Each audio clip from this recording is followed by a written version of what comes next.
Kembali lagi bersama saya Wong LA, ada di LA. Hari ini puji Tuhan kita sudah memasuki kitab Kisah Para Rasul. Kitab yang luar biasa. Kitab tentang tema pekabaran Injil yang penuh dengan keberhasilan melalui karya Roh Kudus. Kita perlu belajar bagaimana melalui kitab ini kita boleh memberitakan Injil. Dan saya berdoa setiap pembaca yang membaca dan mendengarkan kitab Kisah Para Rasul, mereka boleh diberkati Tuhan dan boleh mengalami satu mujizat Tuhan. Dan saya berdoa setiap orang yang mendengar pembacaan kitab ini boleh mengalami satu mujizatnya dan kuasa Roh Kudus ada dalam kehidupan kita semua.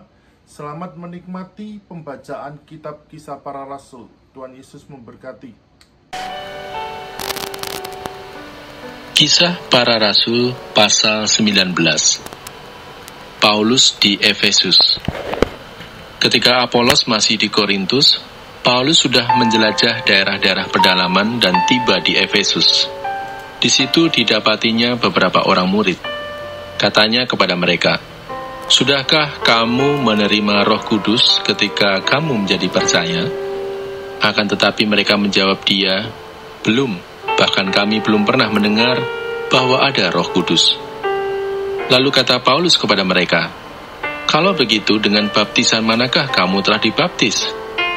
Jawab mereka, "Dengan baptisan Yohanes." Kata Paulus, "Baptisan Yohanes adalah pembaptisan orang yang telah bertobat." Dan ia berkata kepada orang banyak, bahwa mereka harus percaya kepada Dia yang datang kemudian daripadanya, yaitu Yesus. Ketika mereka mendengar hal itu, mereka memberi diri mereka dibaptis dalam nama Tuhan Yesus. Dan ketika Paulus menumpangkan tangan di atas mereka, turunlah Roh Kudus ke atas mereka, dan mulailah mereka berkata-kata dalam bahasa roh dan bernubuat. Jumlah mereka adalah kira-kira 12 orang. Selama 3 bulan, Paulus mengunjungi rumah ibadat di situ dan mengajar dengan berani. Oleh pemberitaannya, ia berusaha meyakinkan mereka tentang kerajaan Allah. Tetapi ada beberapa orang yang tegar hatinya. Mereka tidak mau diyakinkan, malahan mengumpat jalan Tuhan di depan orang banyak. Karena itu Paulus meninggalkan mereka dan memisahkan murid-muridnya dari mereka, dan setiap hari berbicara di ruang kuliah Tiranus. Hal ini dilakukannya 2 tahun lamanya, sehingga semua penduduk Asia mendengar firman Tuhan, baik orang Yahudi maupun orang Yunani. Oleh Paulus, Allah mengadakan mujizat-mujizat yang luar biasa. Bahkan orang membawa sapu tangan atau kain yang pernah dipakai oleh Paulus dan meletakkannya atas orang-orang sakit, maka lenyaplah penyakit mereka dan keluarlah roh-roh jahat. Anak-anak Skewa. Juga beberapa tukang jambi Yahudi yang berjalan keliling di negeri itu mencoba menyebut nama Tuhan Yesus atas mereka yang kerasukan roh jahat dengan berseru, katanya, "Aku menyumpai kamu demi nama Yesus yang diberitakan oleh Paulus." Mereka yang melakukan hal itu ialah 7 orang anak dari seorang imam kepala Yahudi yang bernama Skewa. Tetapi roh jahat itu menjawab, "Yesus aku kenal dan Paulus aku ketahui, tetapi kamu, siapakah kamu?" Dan orang yang dirasuk roh jahat itu menerpa mereka dan menggagahi mereka semua dan mengalahkannya, sehingga mereka lari dari rumah orang itu dengan telanjang dan luka-luka.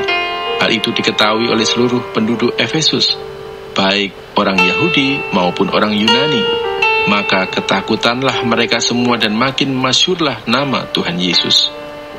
Banyak di antara mereka yang telah menjadi percaya datang dan mengaku di muka umum bahwa mereka pernah turut melakukan perbuatan-perbuatan seperti itu. Banyak juga di antara mereka yang pernah melakukan sihir, mengumpulkan kitab-kitabnya, lalu membakarnya di depan mata semua orang. Nilai kitab-kitab itu ditaksir 50.000 uang perak. Dengan jalan ini, makin tersiarlah firman Tuhan dan makin berkuasa. Demetrius menimbulkan huru-hara di Efesus.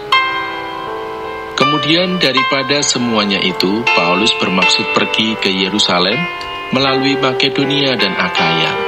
Katanya, Sesudah berkunjung ke situ, aku harus melihat Roma juga. Lalu ia menyuruh 2 orang pembantunya, yaitu Timotius dan Erastus, mendahulunya ke Makedonia, tetapi ia sendiri tinggal beberapa lama lagi di Asia. Kira-kira pada waktu itu timbul huru-hara besar mengenai jalan Tuhan, sebab ada seorang bernama Demetrius, seorang tukang perak, yang membuat kuil-kuilan Dewi Artemis dari perak. Usahanya itu mendatangkan penghasilan yang tidak sedikit bagi tukang-tukangnya. Ia mengumpulkan mereka bersama-sama dengan pekerja-pekerja lain dalam perusahaan itu dan berkata, "Saudara-saudara, kamu tahu bahwa kemakmuran kita adalah hasil perusahaan ini. Sekarang kamu sendiri melihat dan mendengar bagaimana Paulus, bukan saja di Efesus, tetapi juga hampir di seluruh Asia telah membujuk dan menyesatkan banyak orang dengan mengatakan bahwa apa yang dibuat oleh tangan manusia bukanlah dewa. Dengan jalan demikian, bukan saja perusahaan kita berada dalam bahaya untuk dihina orang, tetapi juga kuil Artemis, dewi besar itu, berada dalam bahaya akan kehilangan artinya. Dan Artemis sendiri, Artemis yang disembah oleh seluruh Asia dan seluruh dunia yang beradab, akan kehilangan kebesarannya." Mendengar itu, meluaplah amarah mereka. Lalu mereka berteriak-teriak katanya, "Besarlah Artemis Dewi orang Efesus."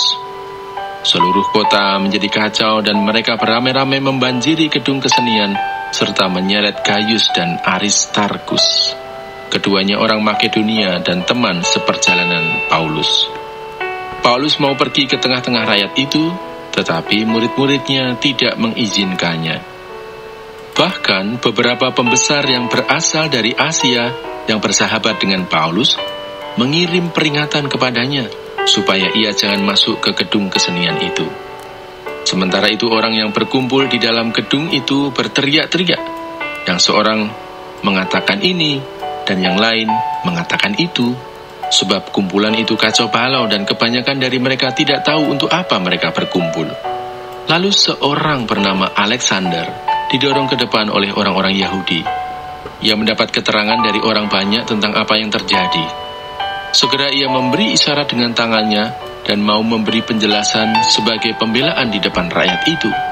Tetapi ketika mereka tahu bahwa ia adalah orang Yahudi, berteriaklah mereka bersama-sama kira-kira 2 jam lamanya, "Besarlah Artemis, dewi orang Efesus."